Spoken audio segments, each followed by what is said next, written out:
Hello guys, welcome back to my channel. இந்த வீடியோவில் என்ன பார்க்க போகிறோம்னா திருப்பாகம் எப்படி செய்யறதுன்னு பார்க்கலாம். இது முருகருக்கு ரொம்ப பிடிச்ச ஸ்வீட் ரெசிபி.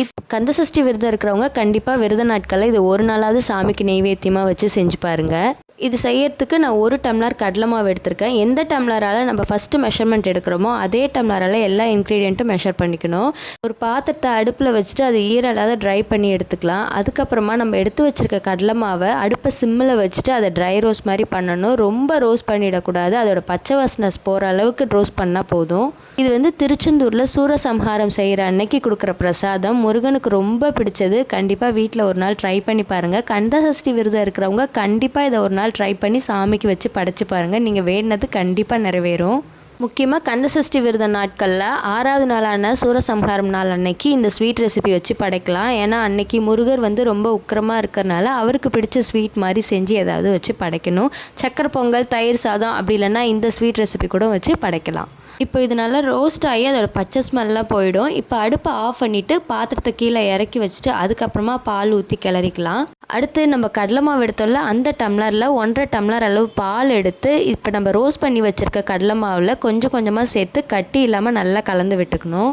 ரோஸ்ட் பண்ணி வச்சுருக்க மாவை சல்லடையில் போட்டு சளிச்சா கூட கட்டி இல்லாமல் வரும். ஆனால் பால் ஊற்றும் போது ரொம்ப கெட்டியாக அங்கங்கே குட்டி குட்டியாக ரவுண்ட் பால் மாதிரி ஆகிடும். அதை கட்டி இல்லாமல் நல்லா கலரிகிட்டே இருக்கணும். ஒரு 2 மினிட்ஸாவது கலர்னா தான் அந்த கட்டி இல்லாமல் வரும். சூரசம்ஹாரம் அன்னைக்கு செய்யலைனாலும் பரவாயில்ல, தெரியாது மறந்துட்டேங்கிறவங்க திருக்கல்யாணம் அன்னைக்கு 7வது நாளான திருக்கல்யாணம் அன்னைக்கு கூட செய்யலாம். திருக்கல்யாணம் அன்னைக்கு வடை பாயசம், சாம்பார், சாதம், பொரியல் இந்த மாதிரி வச்சு படைப்போம். அன்னைக்கு அது கூட சக்கரை பொங்கலும் இந்த ஸ்வீட் ரெசிபியும் சேர்த்து வச்சு படைச்சா நம்ம வேணுனது கண்டிப்பாக நிறைவேறும். 1 டம்ளர் பால் மட்டும் இந்த கன்சிஸ்டன்சியில் சேர்த்துக்கணும். மீதி 1/2 டம்ளர் பால் அடுப்பில் வச்சதுக்கப்புறம் தான் சேர்க்கணும். நல்லா லிக்விட் மாதிரி வந்துடணும், கட்டி இல்லாமல். அந்த அளவுக்கு கலந்து விட்டதுக்கப்புறமா அடுப்பில் வச்சு சிம்மில் வச்சிடணும். ஹை ஃப்ளேமில் வச்சு இதை செய்யக்கூடாது, அடி பிடிச்சிரும். இப்போ ரெடி பண்ணி வச்சுருக்க கடலை மாவை அடுப்பில் வச்சு சிம்மில் வச்சிடலாம். சிம்மில் வச்சு கை விடாமல் நல்லா கலந்துகிட்டே இருக்கணும். அடுப்பில் வச்சதுக்கப்புறம் தான் ரொம்ப டைட் ஆகும். இப்போ 1/2 டம்ளர் பாலை சேர்த்து திரும்பவும் அதே மாதிரி கட்டி இல்லாத கிளறிக்கிட்டே இருக்கணும். கை விடாமல் நல்லா கிளறிட்டே இருக்கணும். அடுப்பில் வச்சு பால் ஊற்றுனதுக்கப்புறமா திரும்ப கட்டியாகும். அதை கை விடாத கிளறிட்டே இருந்தோம்னா அல்வா மாதிரி வரும். இப்போ இதை அடுப்பில் வைக்கிறதுக்கு முன்னாடியே முந்திரி கொஞ்சம் மிக்சி ஜாரில் மாற்றி அரைச்சி வச்சுக்கலாம். அடுப்பில் வச்சுட்டு அரைச்சோம்னா ரொம்ப கெட்டியாகிடும். அதனால் வைக்கிறதுக்கு முன்னாடியே நம்ம எந்த டம்ளரால் கடலை மாவு எடுத்தோமோ அந்த டம்ளரில் ஒரு 1/2 டம்ளர் கேஷ்யூ எடுத்து நல்லா பவுடராக அரைச்சி வச்சுக்கணும். அதுக்கப்புறமா இப்போ இந்த கடலை மாவு நல்லா கெட்டி பதத்துக்கு வந்துடும். அந்த டைமில் நம்ம அரைச்சி வச்சுருக்க கேஷ்யூவை சேர்த்து நல்லா மிக்ஸ் பண்ணிக்கணும். இது மிக்ஸ் பண்ணும்போது டேஸ்ட் நல்லாயிருக்கும்.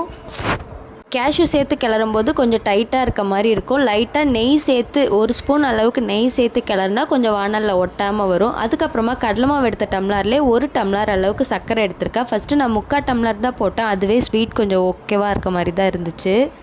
இப்போ சக்கரை போட்டு கிளறும்போது கொஞ்சம் இலகுன பதம் வரும். நல்லாவே கரைஞ்சி தலங்கிற மாதிரி வரும். அந்த டைமில் ஒரு 2லேருந்து 3 ஸ்பூன் அளவுக்கு நெய் காய்ச்சி ஊற்றிக்கலாம். இல்லைன்னா நம்ம கடலை மாவு எடுத்த டம்ளரில் ஒரு 3/4 டம்ளர் நெய் காய்ச்சி ஊற்றிக்கணும். இப்போ நெய்யெல்லாம் போட்டு நல்லா கிளறி விட்டுக்கிட்டே இருந்தோம்னா ஒரு சூப்பரான ஸ்மெல் வரும். அந்த ஸ்மெல்லிலே இது கரெக்டாக ரெடி ஆகிடுச்சுங்கிறது தெரிஞ்சிடும். இதுதான் சாமிக்கு வச்சு படைக்கணும். இவ்வளோதான் சிம்பிளான மெத்தட். இது ஒரு 1/2 அன் ஹவர்க்குள்ளே செஞ்சிடலாம். ஈஸியான ரெசிபி, முருகருக்கு ரொம்ப பிடிச்சது.